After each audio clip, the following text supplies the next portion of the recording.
Salut à tous, bienvenue donc sur ma chaîne Thierry Hashtag. Aujourd'hui donc on va parler donc de vidéo podcast parce que c'est une tendance qui se voit de plus en plus. Donc est-ce qu'il faut donc commencer une vidéo en podcast ou faire un podcast classique? Je te dis tout après donc l'introduction.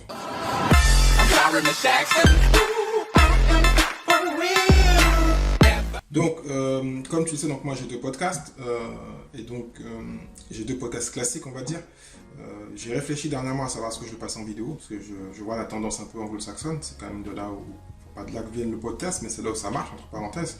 Le marché est plus gros et mature, et même saturé. Des gens, en fin de compte, que je suis sont passés au podcast vidéo. Certains l'étaient déjà, donc j'aime bien Lewis Howes, je vous montre une vidéo. Lewis Howes, qui est un podcasteur très connu. Ensuite, il y a aussi Tim Ferriss, qui n'était pas habitué à faire des vidéos, et maintenant il en fait de plus en plus. Ça développe en même temps sa chaîne, parce que quoi qu'on dise, le podcast est bien parce que les gens écoutent très longtemps. YouTube promeut le podcast, mais pas tant que ça. S'il n'y a pas d'image, même si on met la petite bande, c'est bien, mais pas plus. Et si on a une vraie vidéo, ils doivent le savoir, ils doivent le sentir. Enfin, ils ont des algorithmes pour ça. Et donc, ils poussent le podcast. Et en plus de ça, YouTube, techniquement, est la deuxième plateforme de podcast. Même si c'est pas fait pour ça. Donc, il y a iTunes. Après, il y a YouTube, Google Podcast, enfin tout ça, puis après il y a Spotify. Ça dépend quand on peut faire des classements, mais en général c'est ça.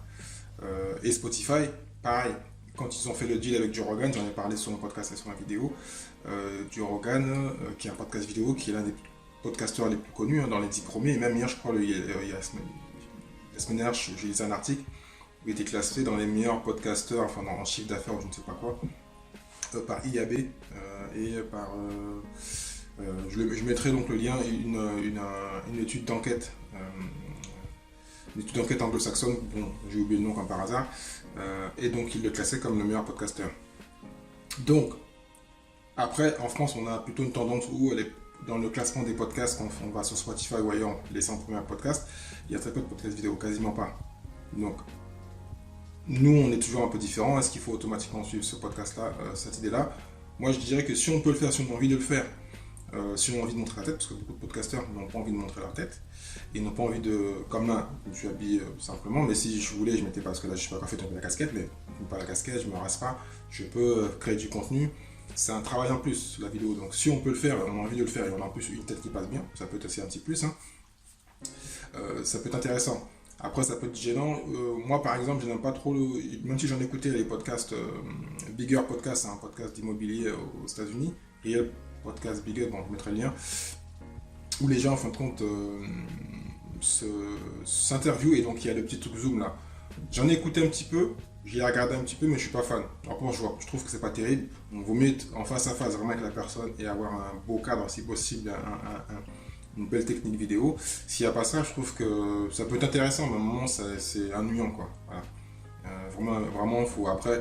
Donc, c'est un plus à rajouter. Donc, on peut le faire. Moi, je trouve que c'est une très bonne idée, mais il faut mettre les moyens. Déjà, comme un podcast classique, c'est pas excessivement cher. Il y a le micro, il y a le casque, il y a différents éléments. Ce que j'expliquerai demain dans le webinaire et dans la convention. Mais c'est des coûts en plus. Donc, il faut avoir une bonne qualité d'image, même si l'important reste l'audio, hein. Quoi qu'on fasse, que ce soit en vidéo ou que ce soit en podcast, ça reste toujours l'audio numéro 1. On peut avoir une image moyenne, on va écouter, regarder, mais si on a une image très belle mais un son pourri, on va pas regarder. On peut écouter ni regarder. Donc l'audio reste le plus important pour nous. Donc pour résumer, en France, c'est pas quelque chose qui est développé, donc pourquoi pas penser à le développer pour vous. Dites voilà, moi je vais être un podcast vidéo plus que certains qui ne le font pas. Et en plus, donc vous avez le meilleur des deux mondes, trois mondes, parce que comme je dis, la vidéo et le podcast sont deux médias qui se développent. Google aussi veut pousser dans le SEO par rapport à ça, mais il reste quand même l'écrit. L'écrit reste toujours puissant, donc après, cette vidéo ou ce podcast vidéo, vous pouvez le traduire et ça fera un article. Donc ça fait un ensemble, un écosystème. Donc, il faut le faire, mais il faut juste penser au coût, avoir les bons éléments et pouvoir mettre une vidéo qui t'attraye, parce que comme je dis, mais c'est personnel, hein. Le petit vidéo Zoom coupé en deux, je trouve pas ça extraordinaire et j'ai pas l'impression que YouTube le pousse. Et en plus, moi je parle que de YouTube parce que si vous connaissez, je suis pas fan de Facebook, mais Facebook aussi peut faire des lives, on peut faire des choses qui sont en lien et on aura donc cet audio qu'on transfère sur ces plateformes de podcast et on met la vidéo sur d'autres plateformes. Pourquoi pas. Et comme la vidéo, c'est quand même, ça reste le remplacement de la télé, enfin YouTube, Facebook Live et tout ça, et que ça marche bien, pourquoi pas s'en servir. Voilà, vous ne serez peut-être pas considéré comme certains podcasteurs qui viennent de la radio ou d'autres qui, comme moi, aiment beaucoup le podcast. C'est des fonds de différence des fois entre les deux. Mais voilà, vous n'en avez rien à faire. C'est la réussite de votre audience et votre communauté. Et ensuite, ceux qui veulent que l'écouter en fin de compte sur podcast, l'écouteront sur podcast. Ceux qui veulent aussi vous voir, ils vont le voir. Et c'est les plateformes qui vont vous pousser. Comme c'est des plateformes poussantes, Facebook Live, Facebook vidéo et donc YouTube, et même maintenant Amazon aussi, parce qu'Amazon dernièrement, moi je me suis inscrit chez Audible, ma plateforme, donc les gens peuvent aller à Amazon, ils tapent, ils trouvent mon audio. Et ça se développe de plus en plus. Donc, comme on va vers l'audio et la vidéo, et surtout donc la vidéo, il y aura peut-être d'autres plateformes.